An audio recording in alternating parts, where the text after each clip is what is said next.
Madame, Messieurs, bonjour. Bienvenue pour ce nouveau journal d'information de votre district. Nous consacrerons une large page à la fermeture des bureaux de poste avec un exemple en particulier, celui de Gingin, une commune qui a décidé, comme d'autres, de se battre pour son office de poste. On évoquera aussi cette nouvelle église catholique pour Gland. Les travaux doivent permettre notamment d'augmenter la capacité du lieu de culte pour une commune qui a vu grandir ses fidèles. Et enfin, le point sur le service incendie et secours de Nyon qui présente son rapport annuel. Nous l'évoquerons en fin de journal avec son commandant. Je vous le disais à l'instant, les annonces de fermeture d'offices postaux se suivent et se ressemblent. Parmi tant d'autres, la commune de Gingin est concernée. Elle se bat pour conserver son office et conteste sa fermeture. Sans grande chance de succès, on en parle avec deux promoteurs de cette contestation, à commencer par la syndic de Gingin, Claude Pirle. Bonjour. Bonjour. Avec nous également Olivier Feller. Bonjour à vous. Bonjour. Citoyen de Genelier, conseiller national PLR. Vous avez amené le cas de Gingin jusqu'à la Berne fédérale. On y reviendra, on en discute avec vous dans quelques instants. Avant toute chose, une première réaction de la Poste, c'est Florian Cavalleri et Andrea Brasse-Lepot qui ont été à Berne pour prendre les propos de Nathalie Desrobert-Fellet, la porte-parole de la Poste suisse. La Poste vit une mutation et pour en parler, nous sommes allés jusqu'à Berne pour vous rencontrer. Nathalie Desrobert-Fellet, vous êtes la porte-parole de la Poste et sur la région de Nyon, les annonces de fermeture se succèdent. Quel est le grand plan de la Poste sur la région de la Côte? Alors actuellement, nous avons eu un office de poste Cran-Pressé-Ligny qui a été transformé en 2016 et actuellement nous sommes en discussion sur 3 offices de poste dans la région du district de Nyon, mais aucune décision n'a encore été prise à ce sujet et dans tous les cas de figure, le service postal universel sera assuré pour toute la population locale. Alors pourtant vous dites 3 offices de poste, mais nous, selon les comptes faits dans la presse, on arrive presque à 7 agences. Pourquoi cette différence de chiffres ? Non, il y a 3 offices de poste actuellement en discussion, plus le cas de Gingin, dont nous allons parler ensuite, qui est un peu particulier. Alors justement, les derniers cas de ces offices de poste traditionnels, je précise, qui ferment, c'est donc Gingin et Borey. Pour revenir sur Gingin, ce débat s'est même invité sous la coupole fédérale et c'est pas n'importe qui a posé une question à la ministre en charge de la Poste puisque c'est un PLR, alors c'est la droite qui vient au secours de la Poste. Alors le cas de Gingin est un peu particulier étant donné qu'à l'origine nous aurions souhaité installer une agence postale en raison de la diminution des volumes de l'office de poste de Gingin et il se trouve que malheureusement cette solution n'a pas été possible. Alors nous avons proposé la solution d'un service à domicile mais la commune a déposé un recours et donc nous attendons la réponse de la Postcom pour juin 2017. Alors ce recours, il porte sur une loi, une règle pour la Poste, assurer que 90% de la population soit bien desservie justement par la Poste. Alors ce qu'il faut savoir, c'est qu'au niveau de la loi, l'office de poste et l'agence postale sont à pied d'égalité. À pied d'égalité, c'est-à-dire ? C'est-à-dire qu'ils sont considérés de la même manière, c'est-à-dire qu'un office de poste ou une agence postale. Alors, comprenons-nous bien. Un office de poste, donc traditionnel, c'est des postiers en uniforme derrière leur guichet, tandis que la seconde solution, c'est un commerçant qui ne fait pas partie de la Poste, mais qui s'occupe de gérer les colis, les lettres et tous les services de la Poste. Alors, la poste chez un commerçant, c'est effectivement un coin agence postale, ce qui veut dire que pratiquement toutes les opérations postales peuvent être effectuées. Il faut savoir que dans la version en libre-échange, c'est le client lui-même qui effectue les opérations postales et non pas le partenaire de l'agence postale. Voilà pour cette première réaction. Plusieurs éléments qu'on va évoquer avec nos invités. D'abord, le fait qu'il n'y a pas de décision prise encore au sujet de Gingin. Un élément qui vous a fait réagir, Claude Pirle, c'est le fait que la porte-parole nous dit qu'il y a eu une diminution des volumes à Gingin. Vous le contestez ? Oui, je le conteste. Il y a eu au contraire une augmentation. Il y a différentes prestations, bien entendu. Le seul qui a diminué, c'est ceux qui correspondent au bulletin de versement, au paiement à la Poste. Ça, je peux comprendre et nous le comprenons tous. Mais les autres ont quand même augmenté. Pour nous, un certain pourcentage. Je n'ai pas tous les chiffres ici sous la main. Mais voilà, ils ont quand même augmenté. Alors, pour les chiffres, en tout cas les chiffres au niveau du district de Nyon, la Poste nous les a donnés par rapport au volume. Depuis 2000, la diminution des volumes au guichet des offices de poste, ça représente 65% de baisse pour les lettres, 46% pour les colis et 40% de baisse pour les versements. Là, on parle de l'ensemble du district. Olivier Feller, là on a un argumentaire d'un géant jaune, La Poste, qui nous dit finalement on va de toute façon assurer le service universel de la Poste. Florian Cavalleri l'a souligné tout à l'heure, le fait que ce soit un député de droite qui amène ça jusqu'à Berne. Il n'y a pas une contradiction ? Non, il n'y a pas de contradiction parce que l'on soit de gauche ou que l'on soit de droite, on considère que la Poste doit appliquer la loi. Et, il y a la liberté de commerce aussi. La Poste doit remplir un service public, un service universel. Ce sont les articles 13 et suivants de la loi sur la Poste qu'il prévoit. Et le service universel, c'est notamment l'émission de timbres-poste, c'est la distribution du courrier, et c'est aussi la gestion d'un réseau postal. Bien. Ça, c'est le service universel. C'est imposé par la loi. Alors, on peut discuter de l'opportunité de modifier la loi, mais il se trouve que la loi existe. Bon. Alors, je suis un élu attaché à la région de Nyon, et je tiens donc à ce que la loi soit respectée également dans notre district. Et la Poste n'est pas soumise à un régime capitaliste libéral, s'agissant de ses tâches spécifiques, l'émission de timbres-poste, la distribution du courrier et la gestion d'un réseau postal. La Poste est soumis à une obligation légale et ça doit être respecté.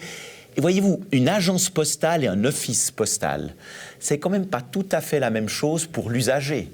N'est-ce pas ? Une agence postale tenue par un boulanger ou un boucher ou un épicier, j'ai toute confiance dans ces personnes, mais il se trouve que ce sont des personnes privées qui peuvent tout d'un coup avoir accès à certains types de courriers, qui peuvent voir, par exemple, qu'un usager est convoqué par un tribunal, ou bien qu'il reçoit une amende. Après, ça peut se voir.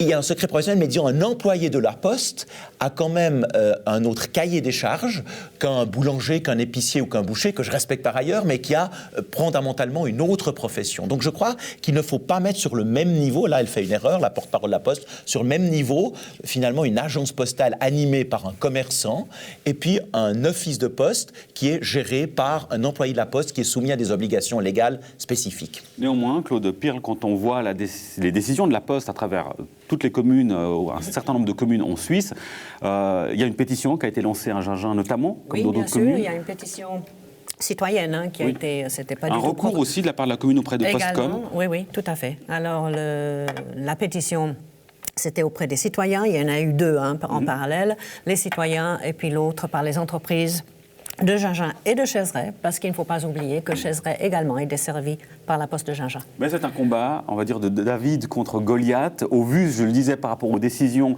sur d'autres communes, il y a très peu de chances que ça puisse aller dans votre sens. Quel est votre sentiment aujourd'hui ? Alors oui, David contre Goliath peut-être.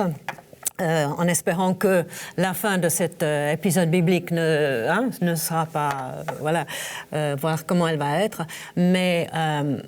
Il faut qu'on se batte, on est obligé de se battre, on ne peut pas juste accepter, surtout de la manière dont ça nous a été, peut-être en général, je ne sais pas, ça nous est communiqué, juste des décisions comme ça, on va fermer.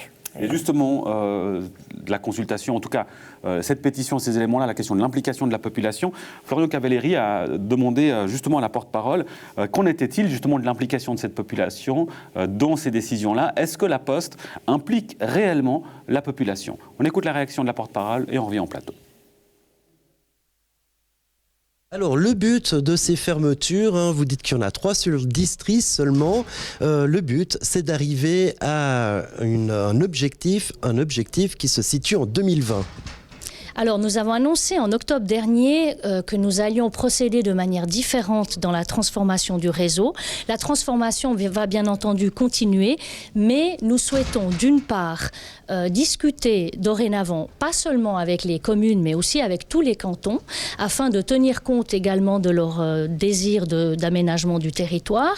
Nous avons aussi annoncé que nous allons renforcer la population, le dialogue sur place et également impliquer la population dans ce processus de changement.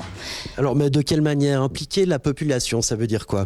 Ça veut dire que chaque fois qu'il y aura un changement dans un endroit donné, nous inviterons la population locale à une séance d'information pour les informer et pour, bien entendu, aussi écouter ce qu'ils ont à nous dire. Mais bon, la Poste tient quand même le couteau par le manche. Je ne pense pas que la population puisse infléchir la Poste pour que justement le géant jaune ne ferme pas un office. Ce n'est pas la population qui va décider de l'avenir d'un office de poste, mais il nous semble important de bien communiquer sur tout ce que nous offrons également en plus des offices de poste, tous les points d'accès autres, et peut-être aussi, on le sait, une fois qu'une agence postale est installée et que la population l'utilise, en général, elle est très satisfaite parce qu'elle se rend compte qu'il y a beaucoup d'avantages. Renforcer le dialogue, impliquer la population, mais il est clair que la population ne prendra pas la décision. Claude Pirle, qu'est-ce que vous inspire ces propos de la Poste ? Déçu, un peu de déception quand même. C'est bien d'écouter quand même et de prendre en considération l'opinion des habitants et le pourquoi et le comment ils voudraient maintenir leur poste. Olivier Feller, on a quand même le sentiment sur ce dossier de la Poste qu'on a beau faire tout ce qui est possible de faire, ça ne changera rien au niveau de la décision finale. Bon, je crois que dans la Bible, David a quand même fini par gagner. Et dans un certain nombre de cas, disons des opérations mises en place au niveau local peuvent être couronnées de succès. Il y a des postes qui ont été maintenus. Et je trouve d'ailleurs, c'est pas pour caresser le poil dans le sens... Oula, enfin, c'est pas pour complimenter la syndic de Gingin, mais enfin, le dossier qui a été préparé par la commune de Gingin est de qualité et montre en quoi si la Poste de Gingin devait être fermée, eh bien la loi et l'ordonnance d'application du Conseil fédéral seraient violées. Aujourd'hui, il est quand même écrit dans l'ordonnance du Conseil fédéral que 90% des usagers doivent avoir accès à un office postal en 20 minutes à pied ou en transport public. Cela ne serait plus le cas pour une bonne partie des habitants de Gingin, voire même de Borey. Et donc, on peut se demander si l'éventuelle décision de fermer la Poste de Gingin est véritablement compatible avec l'exigence de l'ordonnance du Conseil fédéral sur la Poste. Voilà, c'est en mettant le doigt sur des incohérences objectives, factuelles, d'incompatibilité entre une éventuelle décision et la réglementation, c'est ainsi qu'on peut peut-être gagner, y compris contre Goliath. L'aspect juridique et l'aspect de mobilisation populaire, c'est ces deux aspects-là que vous soulevez. Madame la syndic, sur Gingin, il faut rappeler que le bâtiment est propriété de la commune. Absolument. Le bâtiment appartient à la commune. Vous ne voulez pas vous avancer sur, est-ce qu'on part sur uniquement un service à domicile ou est-ce que l'on part également sur ces offices de poste, agences de poste comme c'est nommé. Vous ne voulez pas partir sur ce terrain-là parce que déjà, ça veut dire partir du principe que cet office fermera de toute façon. Alors peut-être pour vous dire d'abord que ce bâtiment, bien sûr, appartient à la commune de Gingin, mais il a été construit pour la Poste. Donc c'est uniquement tout ce qui est construit dedans, aménagé pour la Poste. C'était dans les années 1990, début des années... Et puis, agence postale ou service à domicile, nous ne sommes pas entrés en matière. On s'oppose à la fermeture. Donc, ce serait illogique de commencer à regarder d'un côté ou de l'autre. Voilà, on s'oppose à la fermeture. Maintenant, c'est clair qu'ils nous ont proposé service à domicile puisqu'on s'oppose.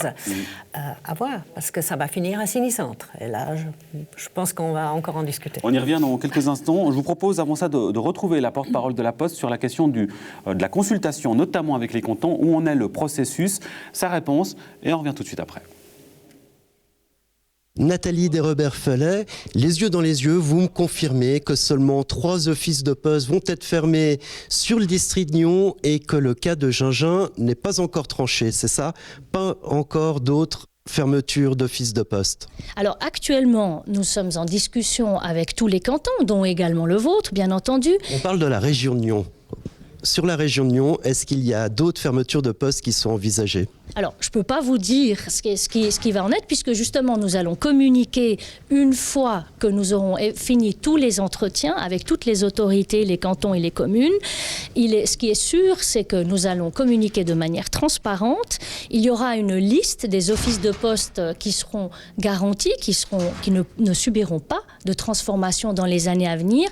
Cette liste, elle sera communiquée au printemps 2017, au courant du premier semestre 2017. 2017. Ça, c'est vraiment sûr. Donc on peut s'attendre quand même à d'autres fermetures vu que vous avez un nouveau modèle commercial. Il peut y avoir d'autres fermetures, mais encore une fois, ce n'est pas dramatique. C'est quelque chose, encore une fois, que vous ayez une agence postale où vous pouvez effectuer vos opérations postales ou un office de poste, finalement, c'est juste un changement de format, c'est pas la prestation qui change. Donc c'est quelque chose qui effectivement va continuer, cette transformation, elle est en cours, c'est un processus qui ne va pas s'arrêter, mais bien entendu, il y aura un certain nombre d'offices de poste qui seront effectivement assurés. Voilà pour cette dernière réaction, Olivier Feller. Quand on entend ces propos, ce n'est pas très rassurant. Non, et c'est un peu consternant parce que je tiens à le répéter, il y a une différence entre une agence postale gérée par un commerçant, une personne privée qui a un autre métier, et un office postal qui est géré par un employé de la Poste et qui est soumis à des exigences fixées dans son cahier des charges en lien avec la Poste. Ce qui me surprend quand même, ce sont deux choses. C'est que d'un côté, la Poste doit respecter le service universel, notamment dans la gestion d'un réseau d'offices postaux. C'est prévu dans la loi sur la Poste. Puis d'autre part, la Poste est en main de la Confédération. La Confédération est l'actionnaire unique de la Poste. Et je suis en train de me demander, notamment en suivant le cas de Gingin, c'est-à-dire, les politiques font souvent remonter des cas, des situations particulières, des cas particuliers, des cas spécifiques, font remonter des mécontentements spécifiques dans certaines régions. Mais je me demande si le Parlement ne devrait pas rapidement se remettre à débattre au fond de ce qu'il veut. On pourrait imaginer un changement de la loi, mais il se trouve qu'aujourd'hui la Poste est en main de la Confédération à 100%. Et pourquoi c'est ainsi ? Parce qu'il y a ces exigences de service universel, notamment dans la distribution de courrier, dans la gestion d'un réseau postal. Tout ce qui est financier, ça ne fait pas partie du service universel. Et là, il y a peut-être un débat beaucoup plus large, beaucoup plus général à mener, et peut-être un cadre aussi plus précis que le politique devrait imposer à la Poste. Est-ce que, Olivier Feller, vous nous annoncez aujourd'hui que vous allez lancer à Berne, avec votre groupe, une discussion sur l'avenir de la Poste et la stratégie de la Poste ?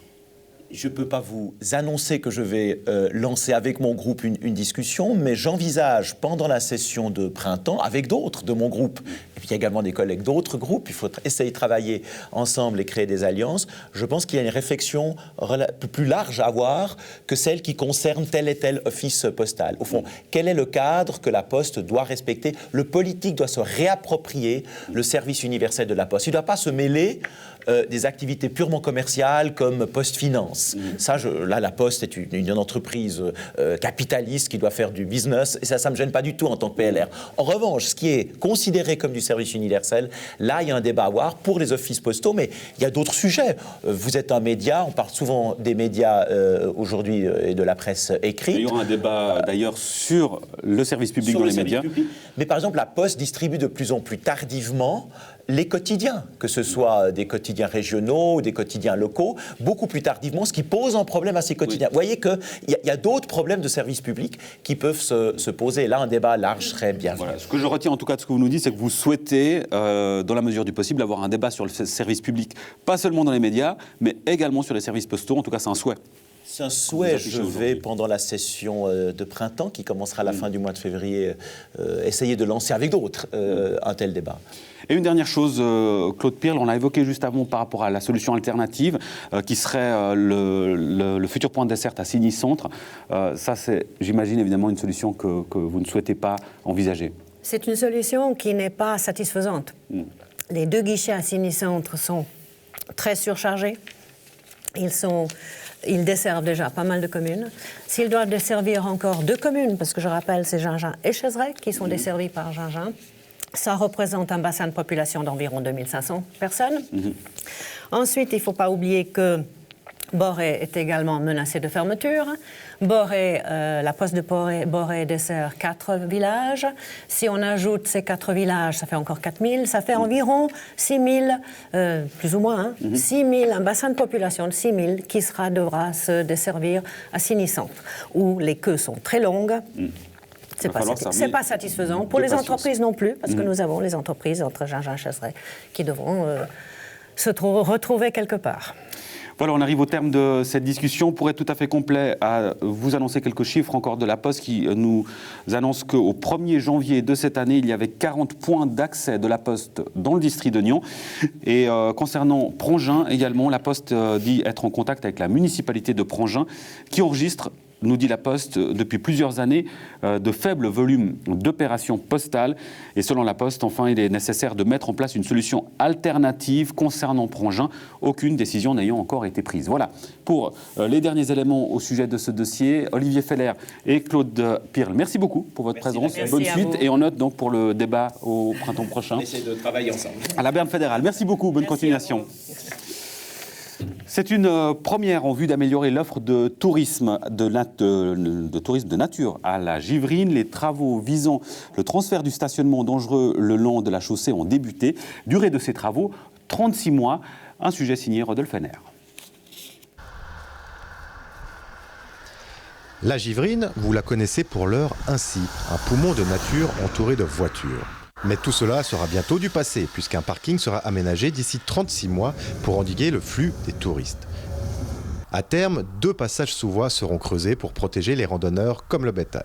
Aujourd'hui, le parking, c'est un conglomérat de voitures le long de la route cantonale avec beaucoup de risques d'accidents. Donc le principe de créer un parking sur la zone en retrait, ça permet notamment de sécuriser et puis aussi de canaliser le flux de trafic à l'avenir sur ce périmètre.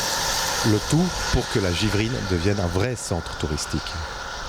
Ce parking, c'est un petit peu la première pierre d'un ensemble de mesures, notamment d'une maison de la nature, d'un centre nordique, et puis le déploiement peut-être de réseaux, d'itinéraires, pourquoi pas, Saint-Cergue-Saint-Georges, créer ces liaisons d'activités qui satisferont une clientèle du bassin lémanique, notamment frontalier, et au-delà.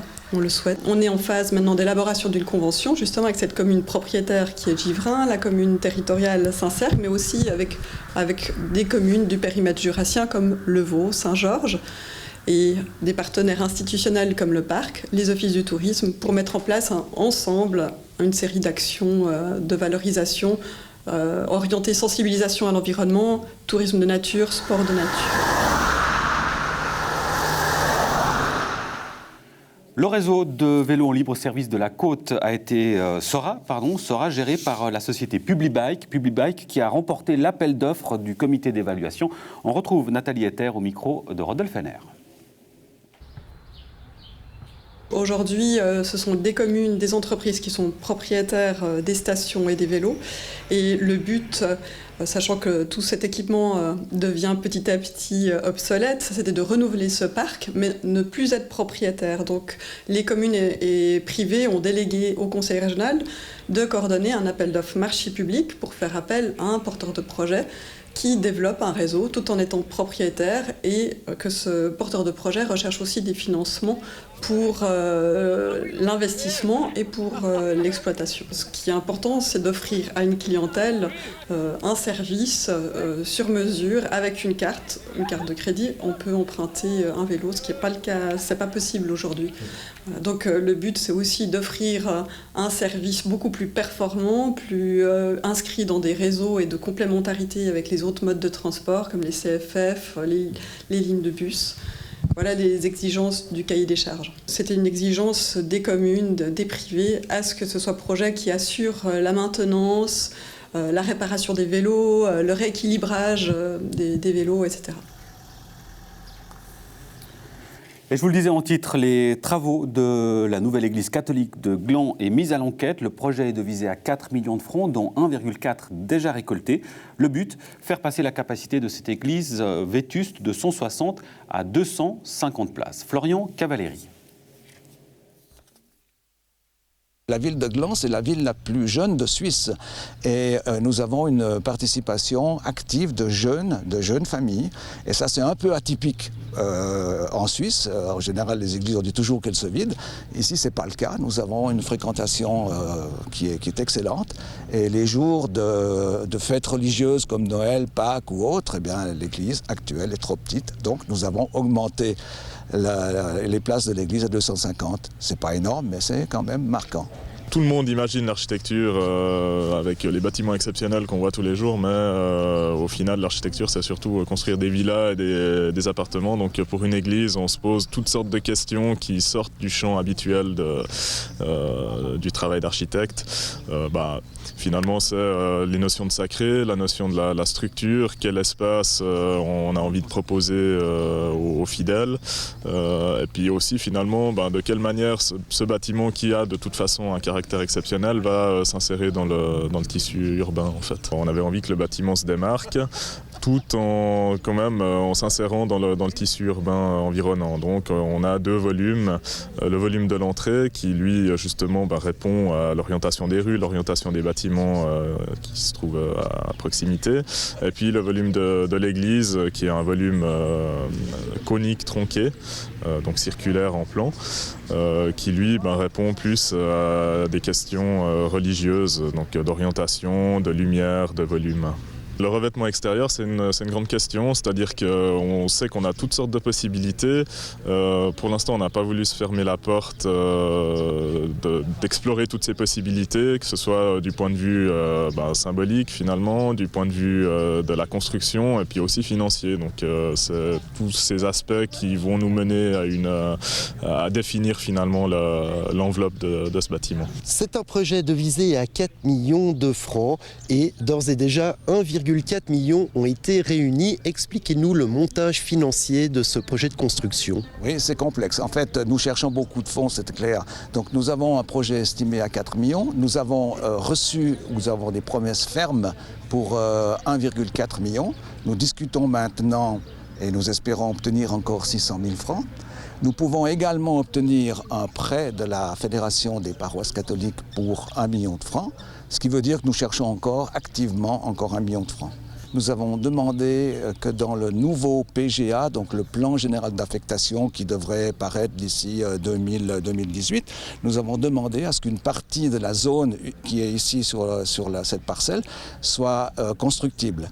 Et donc l'idée pour nous, c'est de construire des petits immeubles à loyer abordable, mais le fait que le terrain sur lequel seront construits ces immeubles, ce terrain est déjà payé. Donc le revenu locatif provenant du terrain déjà payé permettra de financer également l'église à terme.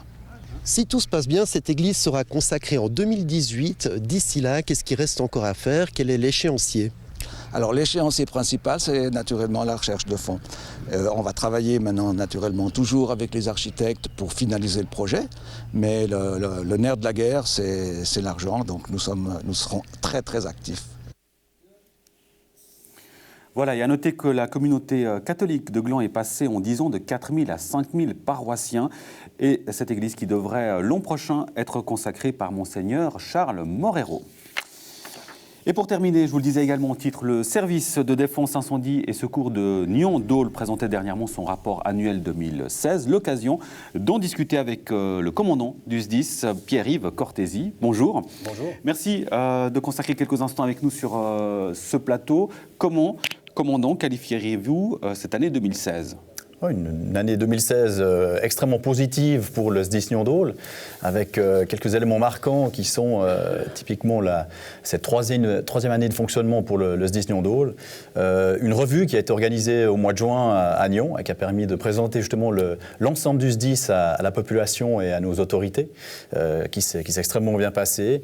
Et puis à noter également peut-être aussi une nouvelle caserne pour le site de Genolier, qui est un élément marquant dans l'histoire d'un SDIS et qui s'est déroulé également cette année 2016. Naturellement. On citera aussi une structure permanente pour soutenir le volontariat. Tout à fait, avec un 5e poste de sapeur-pompier permanent qui est venu maintenant gonfler cette équipe et qui est vraiment là au profit du volontariat pour décharger, je dirais, les volontaires dans les tâches courantes au niveau de la préparation, au niveau de tout ce qui est dans la vie justement d'un SDIS.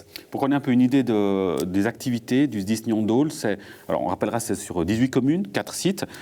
Combien d'interventions sur l'année 2016 ? Alors pour l'année 2016, 445 interventions, ce qui reste dans les moyennes de l'histoire justement, en tout cas de ces 3 premières années du SDIS Nyon-Dole.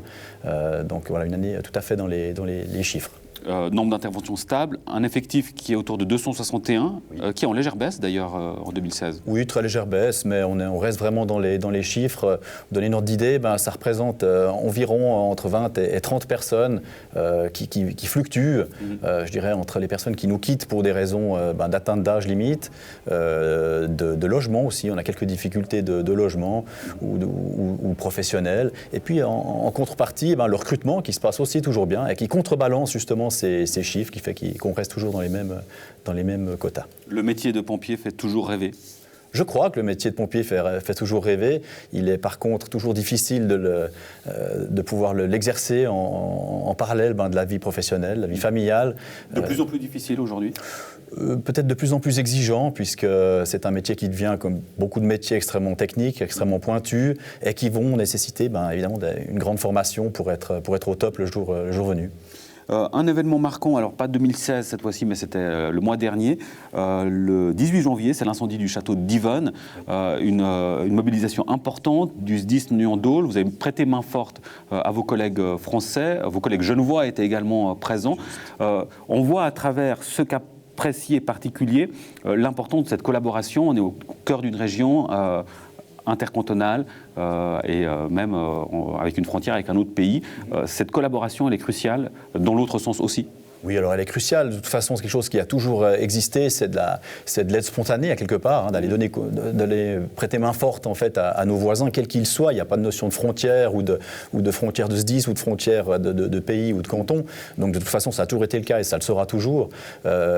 Après, c'est clair que c'est des aides spontanées comme ça qui sont positives et qui se font sans aucun souci. Je précise, ce n'était pas forcément un gros détachement par rapport à ce que le SDIS Nuit-en-Dôle a mis en place. Mais évidemment, c'est ces éléments qui viennent aider justement nos collègues français ainsi que nos collègues genevois. Un métier passionnant, on le comprend, un métier de plus en plus exigeant, vous l'avez dit. Si quelqu'un nous regarde et qui a envie, et ils sont certainement nombreux, pour devenir pompier, qu'est-ce que vous leur diriez ? Qu'il faut avoir la flamme, c'est un petit peu... mais en tout cas, cette notion de passion est absolument nécessaire. Et c'est vrai que c'est le point commun de tous les pompiers, d'où qu'ils viennent, quels qu'ils soient, c'est cette passion qui les anime, qui font accepter, je dirais, les côtés peut-être plus négatifs de devoir justement donner du temps. Mais c'est tellement gratifiant de pouvoir aider, de pouvoir donner quelque chose pour les gens. C'est vraiment cette passion qui est importante. Et à tous ceux qui nous regardent et qui sont intéressés, toujours le premier jeudi du mois de novembre. Le recrutement a lieu dans toutes les casernes du canton. Et c'est vraiment une étape à ne pas manquer. Et de belles rencontres et de bons moments en perspective. L'appel est lancé. Major Pierre-Yves Cortési, merci beaucoup. On vous souhaite du coup de garder la flamme pour cette nouvelle année. On n'en doute pas. Bonne continuation. Merci beaucoup. Merci. Voilà, on arrive au terme de cette édition. Merci de nous avoir suivis. On se retrouve, vous le savez, naturellement, la semaine prochaine pour un nouveau bulletin. D'ici là, portez-vous bien. À bientôt. Ciao.